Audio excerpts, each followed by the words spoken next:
You're traveling through another podcast. A podcast not only of reviewing and discussing, but of discovery. A journey into a wondrous show whose boundaries are that of imagination. That's the RSS feed up ahead. Your next stop, Anthology. Hello and welcome to Anthology, presented by ObsessiveViewer.com. I'm your host, Matt Hurt, and if this is your first time listening, Anthology is one man's examination of the Twilight Zone as a first-time viewer. Each podcast, I share my first impressions, analysis, and overall thoughts on Rod Serling's iconic series, one episode at a time. I also cover modern anthology science fiction shows such as Black Mirror and the Jordan Peele-produced Twilight Zone reboot on CBS All Access in bonus episode review series. You can find more of Anthology as well as a full episode archive at anthologypod.com. And if you want to contact me, you can use the Facebook page at facebook.com/anthologypod, tweet me at OVAnthologypod, or send an email to matt@obsessiveviewer.com. Today on the show, I'll be discussing 100 Yards Over the Rim. It's the 23rd episode of the Twilight Zone's second season, and it originally aired on April 7th, 1961, and I'll be rounding out the episode with a brief review of Science Fiction Theater's episode 5 of season 1, entitled Y.O.R.D. Okay, but first, before I get into my review this episode, I do want to talk about the Twilight Zone graphic novel. So back when I reviewed the Odyssey of Flight 33, I mentioned that there were graphic novels made of the Twilight Zone. That's no secret. There's a bunch of different types of graphic novels and comics and everything for the Twilight Zone, but I think it was in the early 2000s, so like 2002, I think. There was a series of 8 Twilight Zone episodes that were adapted into a graphic novels, written by Mark Neese, who has written for Batman and other stuff. So they ended up adapting the Odyssey of Flight 33, The After Hours, Walking Distance, Monsters Are Due on Maple Street, The Midnight Sun, Death's Head Revisited, The Big Tall Wish, and Will the Real Martian Please Stand Up? So I had, when I reviewed the Odyssey of Flight 33, I mentioned that I had ordered the graphic novel counterpart and that I would report back. So here I am reporting back. Finally, at long last, I finally sat down and read it. So it's very good. I really like it. I really like this concept of taking episodes of the Twilight Zone and adapting them to graphic novels. The artwork is pretty cool. It's pretty, not photorealistic, obviously, but it's pretty realistic, and detailed enough to where you can differentiate, obviously different passengers and everything. So the story deviates from the episode in some significant ways. It expands the backstory, or expands the story of the passengers by introducing subplots involving a couple of the passengers. That it's funny because when I reviewed the Odyssey of Flight 33, the episode here on the podcast, I had mentioned that I kind of wish that there was more with the passengers and how they were experiencing things. And reading that in the graphic novel kind of makes me thankful that they didn't do that in the episode, that Rod Serling didn't incorporate any significant subplots with the passengers, just because it kind of took away from the work that was being done in the cockpit, if you will, like the commander and the navigator and all the flight crew characters. I remember when I watched the episode, I loved their interactions and everything, and part of that's due to the dialogue from Rod Serling with the help of his brother Robert, just making it super realistic and everything. But I don't know, just taking away from it's not even necessarily taking away from the flight crew, just switching off between the flight crew and the passengers kind of made the story a little bit more of a drawn out story rather than being as fast paced as it was in the episode. Having said that, the actual subplot that they introduced with the characters or with the passengers was pretty interesting. There's one part that is it's a little bit ridiculous, but it's not that bad. But I'll say this because I don't want to spoil it, because it's relatively cheap on Amazon. I recommend checking it out because it's actually really good. And I'm hoping to get more of those graphic novels as well.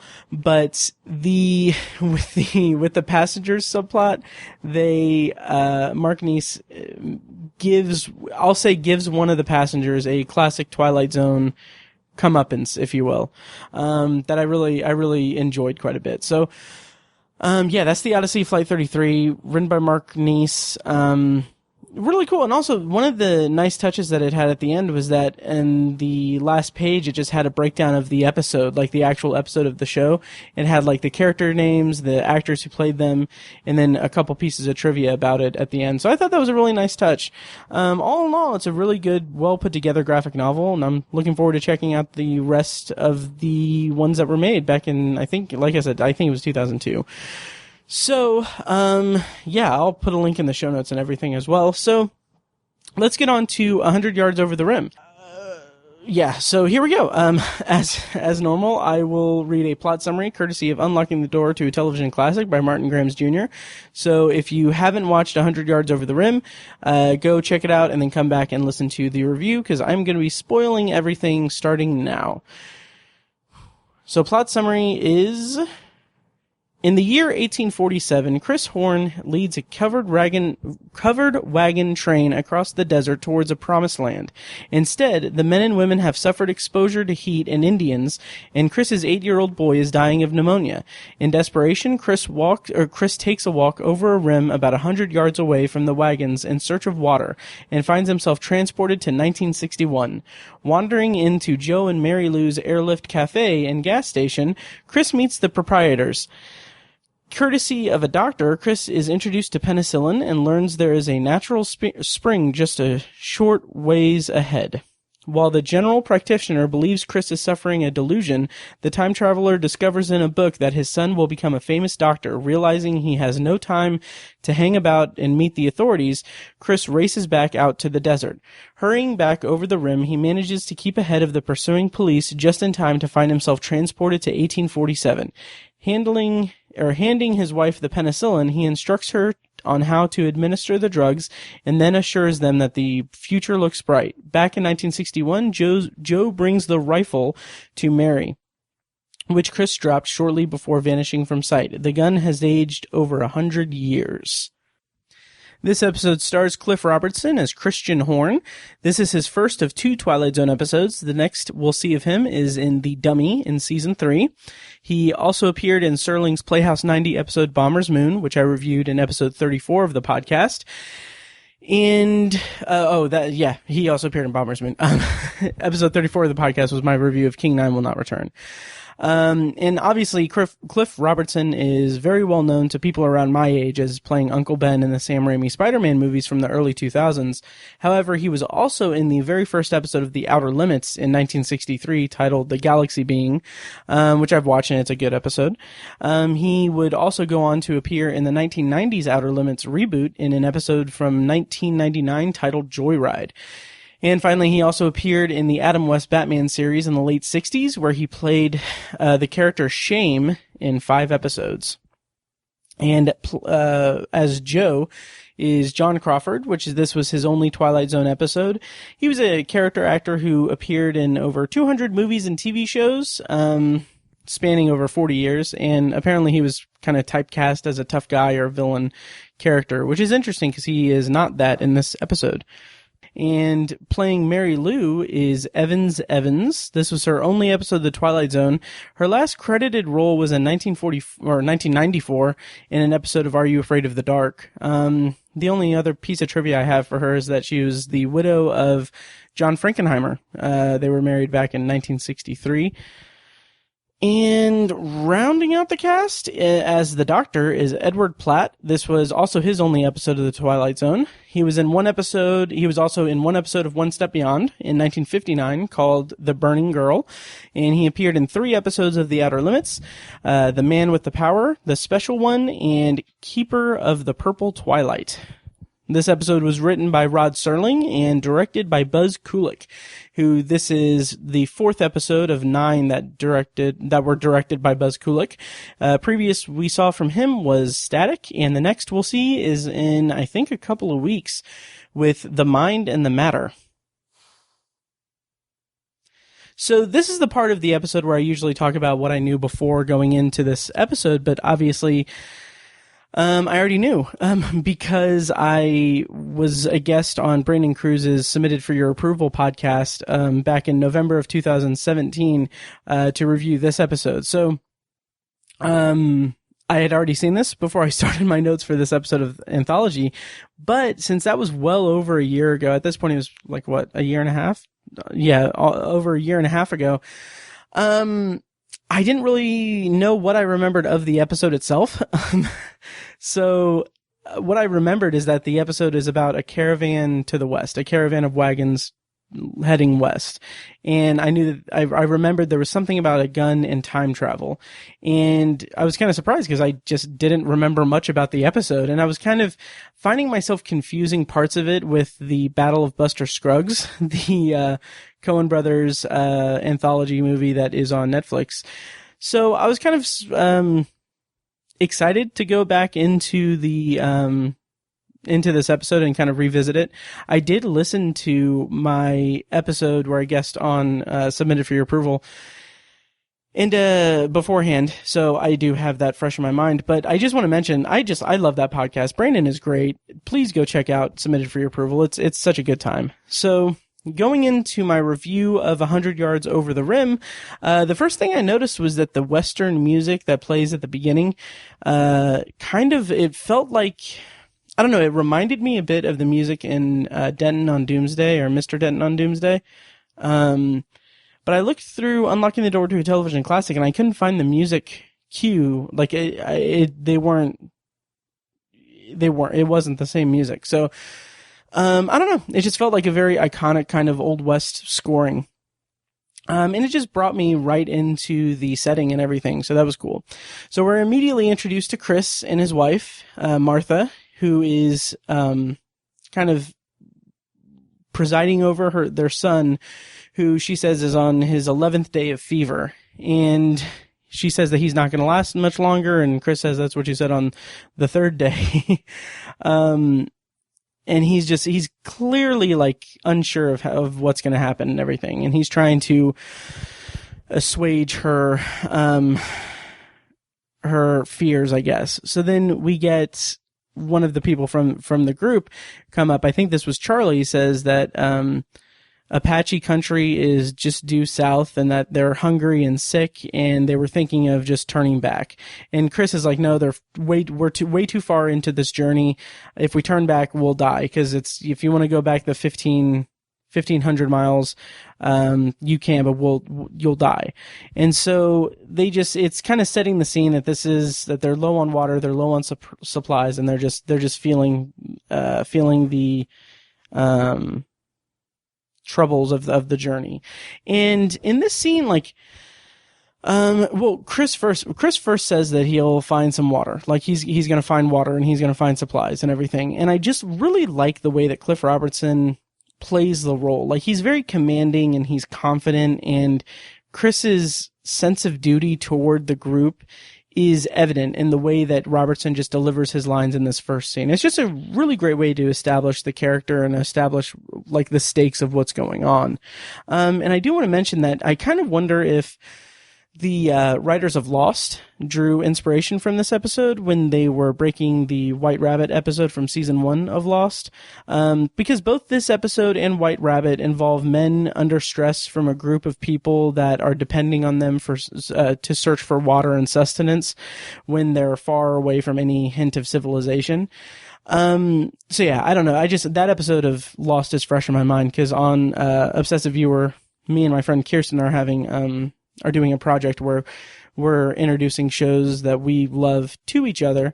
So I'm showing her Lost and she's showing me the Canadian cop drama Flashpoint. Anyway, check that out at obsessiveviewer.com. But, yeah, I just kind of wonder. I don't know for sure if that's the case or anything, but it's just an interesting correlation that I had in this, when watching this episode. So Chris says that he's going to kind of go ahead. He's going to scout ahead and try to look for water and food and anything to help out and try to get help for his sick son. And, at this moment, this is kind of the more heartbreaking moment that kind of really like doubles down on establishing the stakes of what's at stake here. As Martha says, that he should keep his eye out for a spot. And it's implying that she's, telling him that, he should keep an eye out for like a spot where they can bury their son when he dies. And I just really thought, I thought that really helped establish the hopelessness of the situation in their eyes, and kind of, again, it's not like the stakes have been established, but at this point we're really like bringing home the emotional impact of what's at stake. So I kind of liked the way that was written and established in this episode. And then with that, we go into our narration from Rod Serling, and I'm going to go ahead and play a clip from that here. The year is 1847. The place is the territory of New Mexico. The people are a tiny handful of men and women with a dream. 11 months ago, they started out from Ohio and headed west. Someone told them about a place called California, about a warm sun and a blue sky, about rich land and fresh air. And at this moment, almost a year later, they've seen nothing but cold, heat, exhaustion, hunger, and sickness. This man's name is Christian Horn. He has a dying 8-year-old son and a heartsick wife. And he's the only one remaining who has even a fragment of the dream left. Mr. Chris Horn, who's going over the top of a rim to look for water and sustenance. And in a moment, we'll move into the Twilight Zone. So the narration ends with Chris going over the rim and seeing the power cables. And obviously it's very reminiscent of the episode from season 1, I Shot an Arrow into the Air. And after the commercial break, we see like the shot coming back from commercial is Chris standing with his back to the camera, just staring into the new world he's wandered into. And so we see in the background, we see the power lines and everything. And it's just a very cool, well-framed shot that's echoed here in a little bit, which I'll get to in a second. But I just really like that as kind of establishing he is in his own world now. He's in a different world and he's out of his element. So he turns around, sees that his group has left and are gone, and he yells, where'd you go? So, okay, first of all, just imagine the horror of that. That alone is such an interesting kind of moment for this episode, because it's been well established that they've traveled for a long time. And just imagine traveling with a group for so long, going over a rim to get help and get food and water and everything and medicine for your sick child who's dying, and then turning back and they've vanished. That is just horrific. And I really like that. And I kind of wish that the episode would have explored that a little bit more. But just that moment just was really interesting to me, because I just put myself in Chris's position and I just thought, holy crap, that would be insane. That would freak me out. So, but anyway, so his reaction is to ask, yell, where'd you go? And like I said, I kind of wish that there was more to his reaction. I kind of wish, part of me wishes that the episode, was more about Chris wrestling with the fact that he lost his group and potentially let them down. But I honestly don't know how it would have been able to fit into this episode. So I don't know. I just thought that there was something there that could have made it a little bit more impactful. So he's walking through the desert, and it's showing that he's walking kind of far. It just hammers the solitude and everything. And I really like it's something that this episode does really well, is that it I don't want to say it's a slow burn, because that's kind of, I don't know, hacky, I guess, but it's kind of just, it slowly goes through its pacing. It's very contingent on the character, on the audience identifying and going along with the character's actions rather than being plot driven and everything. So I really appreciate it for that. I appreciate this episode for the way that it immerses us into Chris's journey as he's wandering through the desert. And it's just, again, like I said, I think an episode or two ago, the Twilight Zone does a very good job of creating or doing single scene or single character moments. I said that last week in Long Distance Call. just seeing Chris wander the desert alone is just so captivating and immersive that I just think that it's something that the Twilight Zone does really well. So he reaches a road, he touches the pavement, and then that's when a large truck rushes toward him and honks and everything. He dives out of the way. And that itself is reminiscent of Execution from season 1, but on a much smaller level. And I also just want to point out the sound design in that moment was pretty cool. Like the way that the truck's noise is just enveloping the sound of the scene is really good. And then after that, interestingly enough, we get not a repeat, but another shot of Chris with his back to us, center frame, walking down the road. And both times that this has happened, and I don't think it happens at all like the rest of the episode, but it's just a really striking visual both times. And like this time it's an interesting kind of juxtaposition, because the first time he's just standing like over the rim where he is, and he sees just desert and then power lines as well in the shot. But now it's more like he's closer to the camera, like physically he's closer, like it's a tighter shot of his back, and we see a full road ahead of him, and I want to say like a sign may be visible as well, but it's showing that he is more deep into the 1961 future that he's wandered into. And it also is an interesting way to showcase the anachronism of this man from the 1800s wandering through 1961. Just a really striking visual, and I really appreciated that bit of cinematography in this episode. So Chris makes it to Joe's Air Flight Cafe, this roadside diner. It's a beautiful location, and I actually like the IMDb trivia has like the coordinates for it, I think, or maybe it was Wikipedia, I don't know, but I looked it up on Google Maps or on Google Earth, Google Maps, and it's still there. Like the structure's still there as of like November 2018. It's just deserted pretty much. I think it may be for sale, but it's interesting just to kind of do that. So the first interaction with Joe and Chris, Joe kind of laughs at Chris. And like that's expected since he's dressed so ridiculously by 1961 standards. But I think it also kind of subtly misdirects us, if only for a brief moment. It makes us think that maybe Joe might be a threat to Chris. It's kind of subtle and it's a throwaway tension, but also the fact that the actor who plays Joe had been, I don't know if it was before this or not, but like he was kind of typecast as a villain character. Kind of, I can imagine like 1961 audiences would just for that brief moment think like, oh, Chris is in trouble. And that'd be an interesting way to kind of have this subtle tension for just a moment.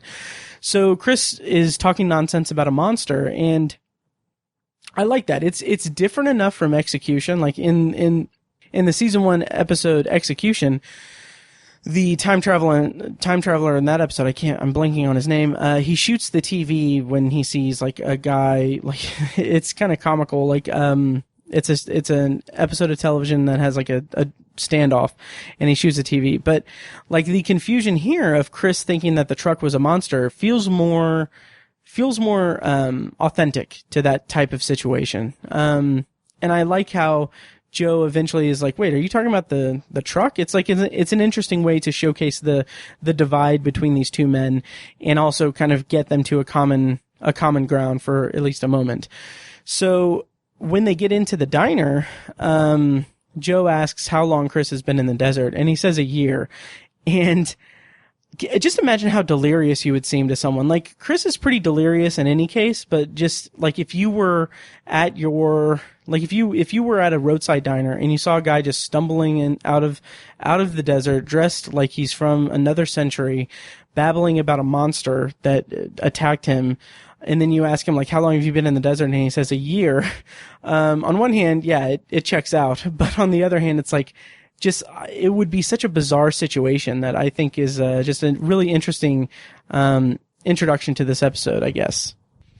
Okay, so Joe says that his wife, Mary Lou, will look at Chris's wound because the gun had gone off, and he got hit, and he accidentally shot himself, which I feel like in that scene with the truck, it was kind of a confusing, granted there's a lot of stuff going on, but like I didn't I never really noticed, any times I watched it, I didn't really notice the gun going off, but that's whatever. So, they're in the diner, Mary Lou pours him some water, and she hands it to him in a glass. And it's interesting that Chris just kind of sniffs the water before drinking it. It's kind of weird because water's water, but, I don't know. I don't know. It was just interesting because he's it showcases that first of all, he's mistrusting of everyone or of these people that he's wandering into. And I think the subtext of that is because he has a responsibility. Like, he has a singular goal to get water and food for his group, and he is wanting to save his son. But he has been leading this group of people across the country, with limited supplies for a year. So, like, he has this sense of responsibility it's a very nice, subtle performance by Cliff Robertson. Like, he has that undercurrent throughout his entire performance, and I really appreciate it. So, in that case, I will say that Chris really lucked out stumbling upon genuinely compassionate people. And it's that type of compassion that I really like about the Twilight Zone. Like, we get a variety of different people in the show with all varying dispositions, of course. But when the show features compassionate or relatable people, that's when it really shines for me, especially since so many episodes are morality tales. I guess, like, the combination of, like, morality tales with just compassionate, friendly people is just really, enjoyable for me. And so at this moment, Joe tries to take the gun from Chris to look at it. He's like, "Oh, that's an antique." And my first thought is, wow, how inappropriate. Like you just met this dude and you're like, "Oh, hey, look at this antique," and reaches for his gun. I felt like that was a little bit goofy or like it took me out a little bit because, like, they're compassionate people. It's like, oh, he's just grabbing at his stuff. But from Joe's perspective, there's an argument that can be made that the gun, first of all, the gun looks like an antique, so it kind of tracks, but he does know that the gun has gone off and Chris accidentally shot himself, which would signal to Joe that it isn't decorative. However, my devil's advocate kind of thought process on this is that, this could be a way that Joe is trying to disarm Chris, because Chris is clearly delusional and potentially a danger to himself and maybe others. And if that's the intention of this episode or of this line from everything, I think that, first of all, I don't think it's very clear in the episode, but there's enough there to give the theory some weight. And if that was the intention, it's nice and subtle. So Chris tells Joe that the gun has been used a lot. And, it's interesting, like, again, going back to Cliff Robertson, playing Chris as the leader of this group of people who has a responsibility toward him. Like, he's not standoffish. Like, he's not completely standoffish, I should say. Like, he's not dangerous in his quest to get the supplies and everything. He's testing the waters, as it were. And yeah, I just like the kind of vaguely threatening kind of way he says that it's been used a lot. And so Mary Lou says, well, it's not hunting season, which goes to show, like, the disparity between them, or the distance between the characters, that, you know, he's from the 1800s and they're from the 1900s. And Chris asks if they have any Indians, and the kind of confusion and time disparity in this moment is starting to crop up in this moment. And I really like the pacing of it. And I like how it's just really, like, that's where the tension is from. It's like the tension of when Chris will realize that he's in another time, and when Mary Lou and Joe will realize that, oh, this guy is actually from another time. It's like this subtle kind of tension to the drama. It's more dramatic tension and not like, suspenseful tension, if that makes any sense. It's kind of character tension, I should say. And so Chris looks over at the jukebox, and that kind of harkens back to Execution as well in season 1.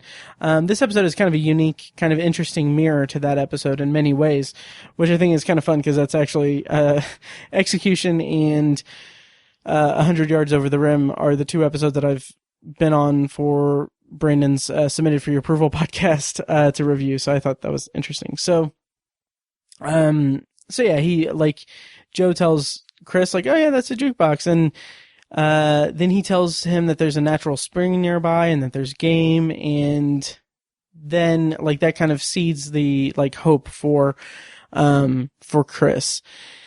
And so Mary Lou gives him penicillin. And, I kind of like that, like them teaching him about penicillin, but I really like how Cliff Robertson plays Chris. Like, again, I'm just kind of lauding praise upon Cliff Robertson, but, he has this kind of confusion to his face, and he has this distant, like almost vacant look, but he's not playing it like he's stupid. He's not playing it like he's just a dumb person who has wandered into this other time that he has no understanding of. It's just, again, it's so naturalistic the way that he's defensive. Like, there's a subtlety to the way that Robertson gives Chris the impression of working through what's going on in his head rather than reacting to this modern world he's in. Like, he's not just a blank-faced moron. He's like, you can kind of see the gears turning in every scene where they have a tight shot of Cliff Robertson's face. You can see the gears turning in Chris's mind as he's putting together, like, what's going on in his life right now. And so he starts to explain or pieces together his story. And then he asks how long they've been there. They say 2 years and that they used to live in Phoenix. And so that's when Chris looks at the calendar and is shocked to see the painting of covered wagons and a man on horseback. And he looks down and sees that the date is September of 1961. He tells them that it's okay, so in this moment he tells them that no, that's not right. It's 1847. And that's when Mary Lou drops the water and the glass shatters. And I like that moment because it would have been so much easier and more dramatic or more cheaply dramatic, to have her do, like, kind of that classic, like, scream that happens at the end of an act break, when they want to build up tension. But dropping something keeps the drama and tension at the appropriate level. Cause like I said, the tension in this episode is born out of the characterization and the character's journey rather than the situation that they're in. So, to have the act break with a glass breaking instead of her screaming in terror at the fact that he just said that he's from the past, was really cool. Like, I like that kind of level of restraint, in the storytelling here. Because again, like, this is an episode about a man discovering hope and purpose when he and his friends and family are at their most desperate. It's a very internal theme for Chris. And if the drama at the end of that act had been heightened in any way, it would have taken away from that narrative, in my opinion. Okay, so after the glass shatters and everything, Chris kind of starts reeling from the realization, and he has a bunch of questions. I'm going to go ahead and play a clip here. Who are you? Who are you and what am I? Where is this place? Where am I? So we get our act break, and I like that this experience is giving him kind of an existential crisis, even though it's not really followed up on that much, to an extent. He's saying, like, who are you and what am I? I like that.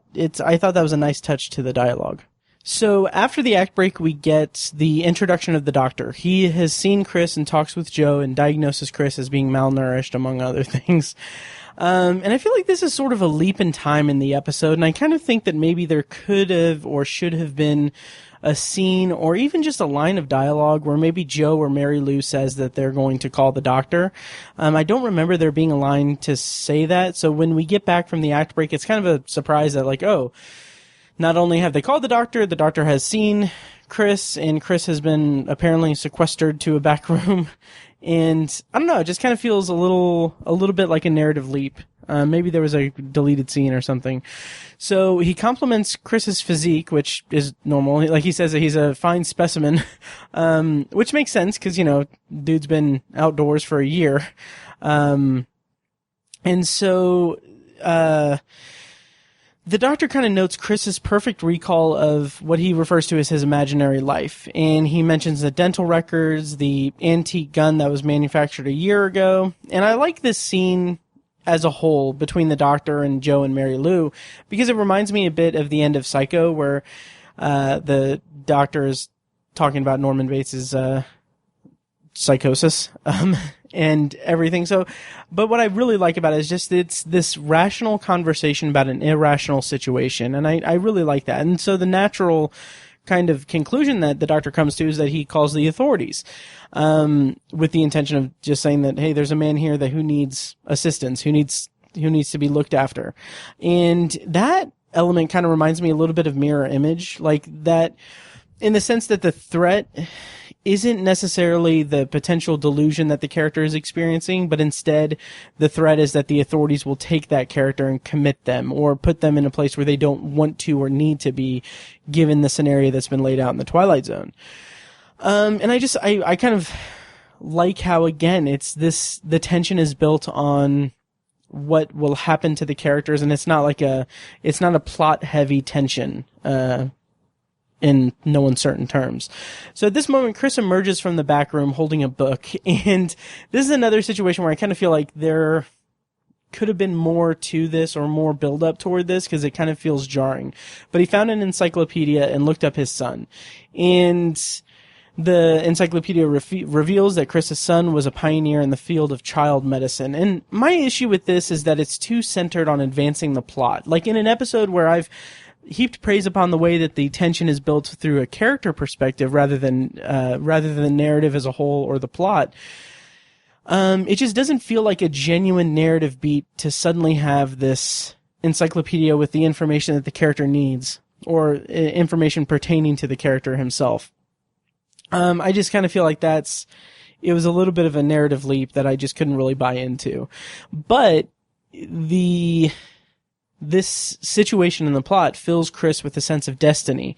And again, like, I found that clunky because of the narrative beat, and it's almost a deus ex machina in a sense that Chris suddenly comes out of the room with the encyclopedia, though I have to admit that I have no idea how the story could have necessarily been fixed without significantly changing the episode.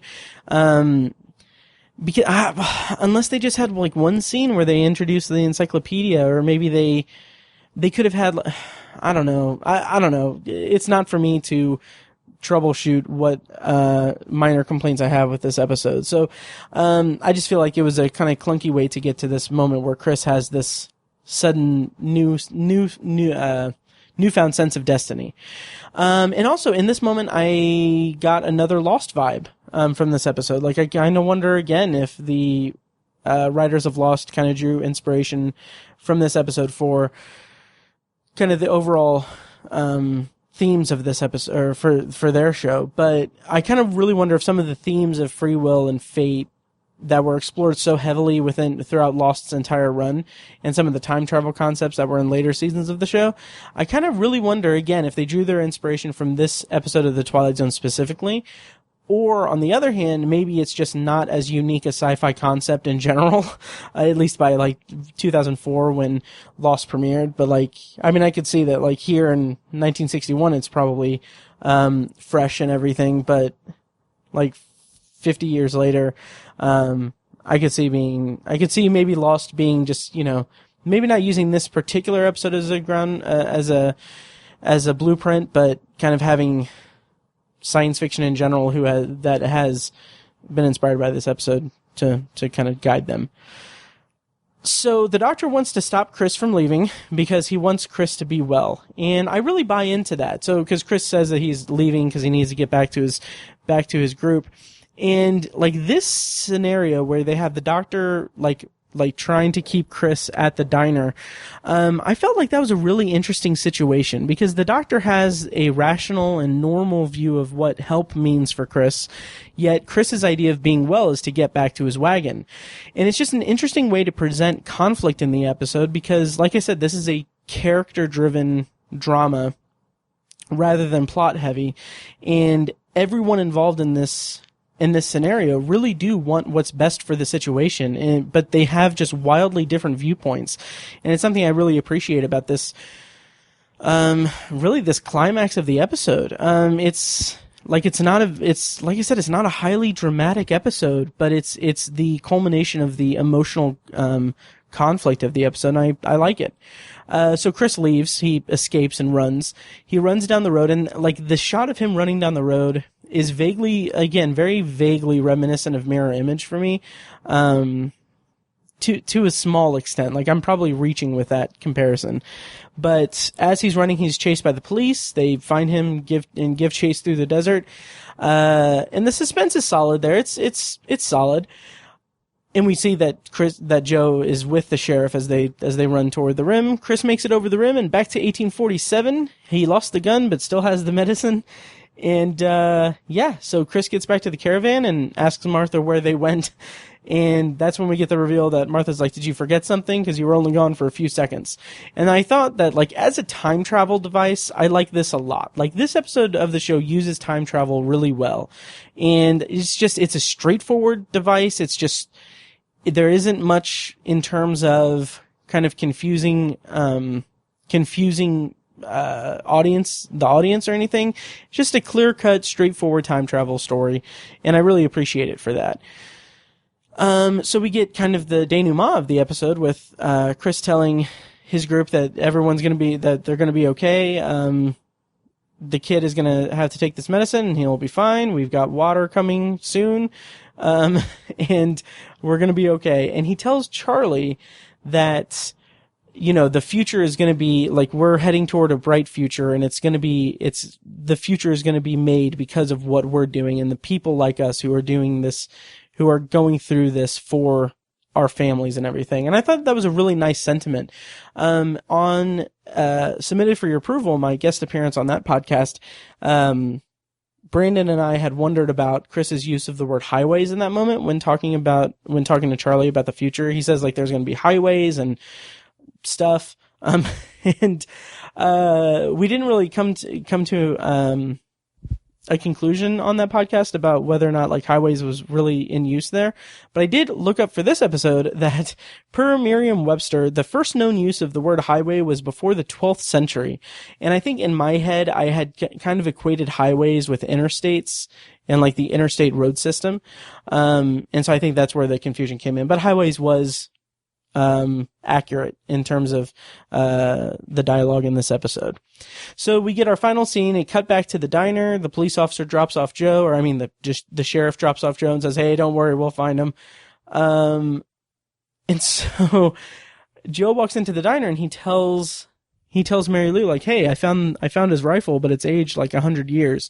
And I really like the way that I really like that, because, like, they're looking at the rifle and they're so confused. Like, and I love that confusion because it's not like this, they're so kind of dumbfounded or dumbstruck by it, but it's not like they're affected by it in any certain way. Like, they care for Chris because this guy just stumbled into their life and they tried to help him, but it's just an interesting way to leave these characters, like, kind of with a hint that, he's okay. And it's just a very bizarre kind of thing. I love when the show does this, where they have characters just living in the confusion of what the Twilight Zone has delivered to them. And it's just a really cool, end to the episode. And then actually the actual end of the, episode is Chris, saying, like, "Hey, we're moving forward. My son's got a lot of hard work, or a lot of good things to do in California." And, it's great. So I don't know. I really liked it. It's such a nice sentiment to end on, the whole thing about, his people, like the people that are making this, trek to California being the people that will build the new world for them, essentially. Just a really nice sentiment. And then we get Serling's closing narration, where he talks about Chris being kind of celebrating Chris as an explorer and everything. So here is Serling's closing narration for 100 Yards Over the Rim.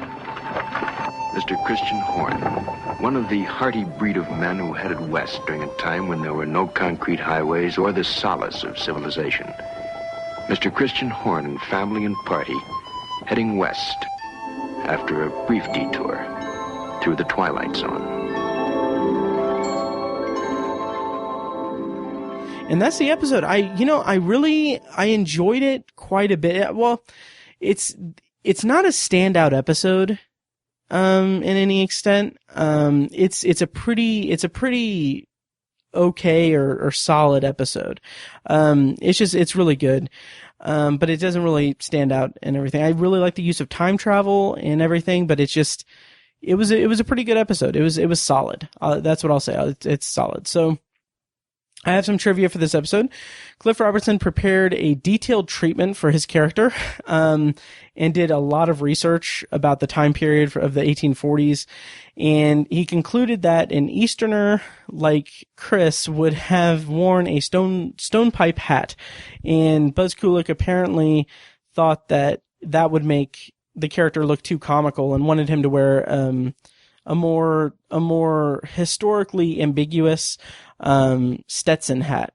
And the dispute was, according to trivia, the dispute was finally taken to producer Rod Serling, who, after hearing both sides, decided to let Robertson wear the stovepipe hat as seen in the filmed version. So that's pretty cool. I think it worked too, honestly. He has a distinctive look. I can see it being kind of looking a little bit comical, but it's still pretty solid. It's really, it fits well. And so, yeah. Okay. So in the trivia on IMDb, there is a mistake. The trivia, I think, on IMDb says that J.J. Abrams has said that this episode was his personal favorite out of the whole series, which is wrong. J.J. Abrams' favorite episode is actually Walking Distance from season 1, and he is quoted, in a, October 2009, Entertainment Weekly, it's time.com, article that I just realized, that's cool. They did like a top 10 Twilight Zone episodes, on October 2nd, 2009, which was the Twilight Zone's, 50th anniversary. So anyway, in that article, which I'll link in the show notes, J.J. Abrams is quoted regarding Walking Distance as saying, "It's just this beautiful story of a guy who, as an adult, wants to go back to his young self and tell himself to be aware of what it is to be alive, to be young, and to enjoy that. And of course, you can never go back and tell yourself that. It's a beautiful demonstration of the burden of adulthood told in The Twilight Zone, which everyone thinks is a scary show, but it's actually a beautiful show. The Twilight Zone, at its best, is better than anything else I've ever seen on television." And he even had like a Walking Distance reference in his movie Super 8. Like the military code name for the evacuation in the movie was Operation Walking Distance. So I could see how someone could get confused and put this piece of trivia for 100 yards over the rim, because they're both about people who wander into a different time. So yeah, but final piece of trivia is that this episode was filmed around the same time as the Rip Van Winkle caper. That's gonna be a fun episode to review with my dumbass not being able to pronounce it or say it.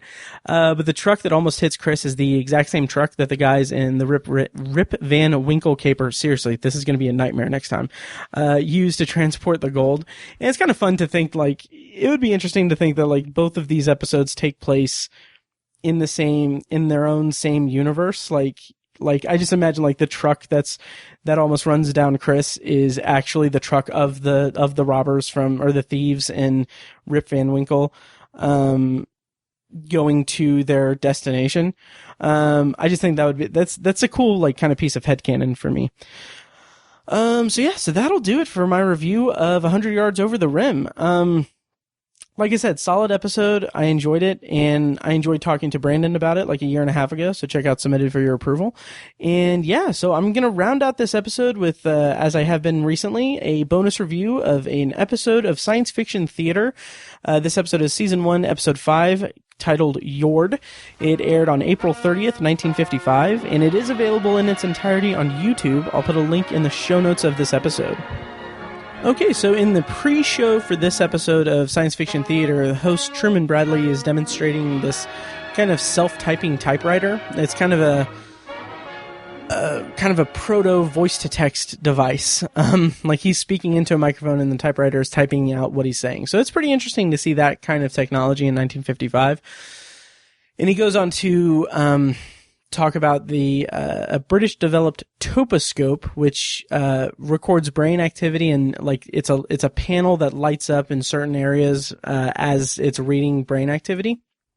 And so it leaves with the question of whether or not we can broadcast from our minds to others' minds. And that brings us into the episode. The episode Y.O.R.D is, plot summary is the world's leading expert in telepathy, Dr. Lawton, is rushed with his assistant to a military weather station at the North Pole, where the men there have suddenly become psychic. Directed by Leon Benson and written by Leon Benson and George Van Martin, from a story developed by George Van Martin and Ivan Tors, who was the producer of the show. Star of this episode as Dr. Lawton is Walter Kingsford, and co-starring is actually DeForest Kelley from Star Trek, Bones McCoy. He has a supporting role in this episode. He's in a bunch of episodes, I think. We'll find out more as we go through this. So I go through this whole idea that I have for reviewing science fiction theater. So anyway, I just bit my tongue, and it's introducing kind of mental telepathy. Dr. Lawton is experimenting with his assistant, who has this kind of head apparatus that's on, it's one of the reviews on IMDb, one of the user reviews says the old colander on the head trick. And that's basically what it is, a colander attached to a head with wires coming out of it to demonstrate that it's, recording brainwaves. Kind of like a smaller idea of the, device that Doc Brown is wearing when, Marty McFly goes to see him in 1955 in Back to the Future. So, that's actually exactly what this is. That whole scene is pretty much the basis of not basis of this episode, but, playing on the constructs of what this episode does, the science fiction aspect of this episode. So, what I thought was interesting is the props from the pre-show with Truman Bradley are actually used in the episode. The toposcope that he was demonstrating reading the brainwaves is actually in the episode, and I thought that was pretty cool. And so this colonel arrives at Dr. Lawton's office and is like, hey, we need to take you to the North Pole. People are reading each other's minds. It's chaos.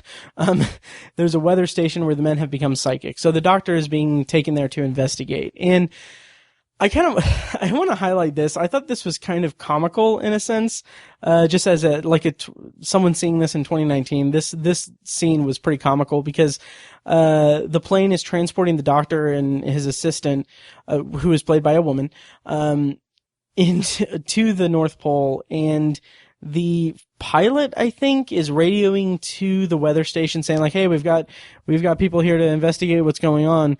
We've got Dr. Lawton, and he's bringing a bunch of equipment and a real luscious babe with him. And he's I was kind of thinking, I wonder if he's he says, he doubles down on it. He's yeah, she's a real luscious babe. And it's kind of pointing out oh yeah, he's bringing a woman. And it's just it's comical to me. I know it's a different time and everything, so I'm not going to docket points for that or anything, but I just thought that it was funny. And I kind of thought that I thought that it was going to be a misdirect, but it was just 1955. So I was really curious at this point if there was going to be a scientific explanation for what's going on, because setting it up that way is setting it up for, it's hard to science your way out of a story where it has people that are legitimately reading each other's minds. And I won't spoil how the episode resolves itself or anything, but I will say that it goes into more science fiction than episodes past. So that episode last week when I talked about Out of Nowhere with the bats with the sonar and how they were sciencing out the story. I kind of thought, well, I wonder if that's the basis for everything that's going forward. But there is some science fiction aspects to this and kind of fantastical elements, which I did appreciate and really enjoyed. So the way that the title comes into play is that the word Y.O.R.D is being transmitted to them, or at least to the assistant when she gets the headset on her head and they're tracking her stuff. The drama picks up when she is put into a telepathic trance in which she is broadcasting the word Y.O.R.D to everyone. And I thought it was really interesting. Like, they used the toposcope recording the assistant's brainwaves and realized that there was a type of pattern to it. And they used the teletype from Truman Bradley's intro to assign letters to it. And they used Y.O.R.D as the key to crack it. And so I won't say what they found, but they did kind of posit that they were thinking that it was a telepathic message from an alien spaceship. And at that moment, it kind of reminded me of Stephen King's novel Dreamcatcher, which I just recently listened to on Audible, to an extent, because in that book, people are imbued with mind reading powers as the result of an alien invasion. So, I kind of wonder if he drew any inspiration from this episode for that. But like I said, I won't spoil it, but it does leave on a note of optimism, and I enjoyed the science fiction element of it. The kind of science fiction turn that it took was really interesting and enjoyable, and I kind of like how it ended, and it was pretty cool. So that's Science Fiction Theater, Episode 5. Y.O.R.D. And next time on the podcast, I'm going to, the next main episode is going to be a review of the Rip Van Winkle caper. And my bonus review is going to be Stranger in the Desert, which is Science Fiction Theater's 6th episode of its first season. And in the meantime, before that, I'm going to have a review of the new Twilight Zone series, episode 8, I think, Point of Origin. I'm really hoping to get episodes pumped out this week so I can finish out my bonus review series of the new Twilight Zone, which, by the way, I have kind of broken my internal rule, and I have watched all of the episodes at this point of the original or the new Twilight Zone. And that finale, my God, that's one of the reasons why I'm so eager to get the reviews pumped out so I can get to the end of the Twilight Zone season 1 for 2019. Is because I'm so excited to talk about Blurry Man. Such an incredible episode. So yeah, stay tuned for that. And I think that'll do it for this episode of Anthology. So thank you guys so much for listening. Before I kick it to the outro, just want to say that if you want to support me on Patreon, go to patreon.com/obsessiveviewer. And I'm really thinking hard about putting together some kind of Patreon exclusive content for Anthology listeners. Basically, when you support what I do on Patreon, it gets you access to an exclusive RSS feed for Patreon supporters. Every time I release an episode of Obsessive Viewer or Tower Junkies, my Stephen King podcast, I put together a recording of just me and the co-host kind of just goofing off and kind of just talking, kind of doing a kind of warm-up recording before recording the main episode, and that's kind of fun. It's a fun little distraction and everything. It's a fun, like, exclusive content for listeners or supporters. But I can't really do that because it would just, like, this podcast is me talking to myself. So I was really thinking about either doing one of three things: either recording commentary tracks for old episodes of the Twilight Zone that I've already covered, just because I really think it would be interesting to go back and watch, like, the first episode and the second episode and everything, kind of do like a little commentary track so you can watch along with me. Or doing, like, brief, kind of similar to my bonus reviews of Science Fiction Theater, but, like, reviews of the 80s Twilight Zone, since it'll be a long time before I can do, like, a full, like, review series or, like, focus the main feed on that, because after the original Twilight Zone, I plan on going on to the Outer Limits. Or third would be just kind of reviews of movies and shows that are similar to the Twilight Zone. So I don't know, I'm still kind of mulling it over. If I do any of that, it probably won't be until I get to season 3 of the Twilight Zone, so got like a month or two before I can or about a month and a half before I can really pull the trigger on that. So anyway, I'm rambling. Thank you guys so much for listening, and I'll see you next time. And now, here's a clip from a recent episode of The Obsessive Viewer, a weekly movie and TV podcast from ObsessiveViewer.com. I want to learn more about Saeed. Mm-hmm. I want to learn more about Sawyer. He's not a character that I would typically get into, like the whole bad boy, you know. But he's such a bad boy. He's such a bad boy. But like I don't know. I want to know his story. I don't think he's a bad guy. Okay, interesting. What leads you to think that? Is it the fact that they're laying it a little bit thick that he's a bad boy of the island? Yeah, it's like I don't know. I just feel like there's more to him than that. Like, when it comes down to it, he does help. Yeah. He does help them out, you know? And I mean, maybe he's selfish and I don't know, but I just feel like there's more there. Yeah. Anthology is edited and produced by Matt Hurt and presented by ObsessiveViewer.com. For a full archive of our episodes, go to anthologypod.com/archive. You can also like the Facebook page at facebook.com/anthologypod and follow the show on Twitter at OVAnthologyPod. If you enjoy the show, please take a couple minutes to leave us a rating and a quick review on Apple Podcasts. This is the easiest way to support what we do, and all it costs is a little bit of your time.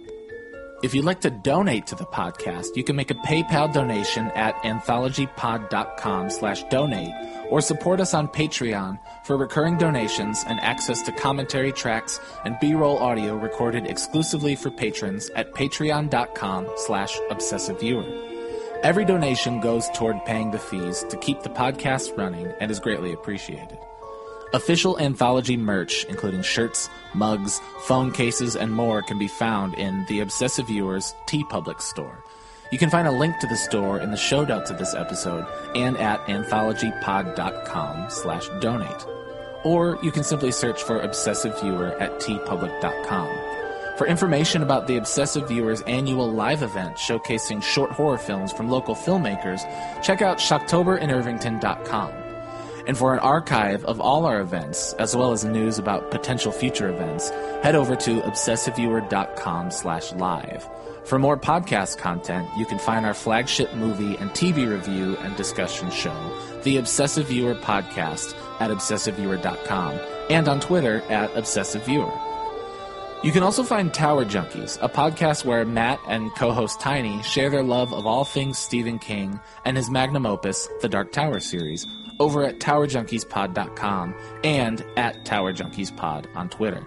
And finally, check out The Secular Perspective, Tiny's side project podcast, which tackles current events and life's big questions from the perspective of secular hosts Chad and Amanda at thesecularperspective.com.